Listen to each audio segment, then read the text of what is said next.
ഈ ചിത്രത്തിൽ കാണുന്നത് ഓരോ സംസ്ഥാനത്തിലെയും ഗ്രാൻഡ് മാസ്റ്റേഴ്സിന്റെ എണ്ണമാണ്. തമിഴ്നാട്ടിൽ നിന്ന് മാത്രം 30 പേർ. ഇടതിന്റെ ഒരു വാദമാണ് അവസര സമത്വം ഉണ്ടെങ്കിൽ ഫലസമത്വം ഉണ്ടാകുമെന്നത്.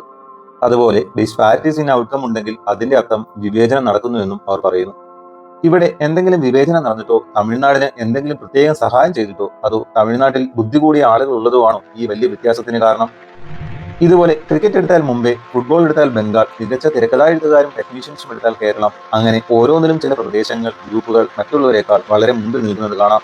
വിശ്വനാഥൻ ആനന്ദ് 1988 ഇന്ത്യയിലെ ആദ്യത്തെ ഗ്രാൻഡ് മാസ്റ്റർ ആയതാണ് തമിഴ്നാടിന്റെ ചെസ് കൾച്ചർ തന്നെ മാറ്റിമറിച്ചത്. അതോടെ കൂടുതൽ പേർക്ക്, പ്രത്യേകിച്ചും വിദ്യാർത്ഥികൾക്ക് ചെസ്സിൽ താല്പര്യം വന്നു. ചെസ് കോച്ചിങ് സെന്ററുകൾ ആരംഭിച്ചു.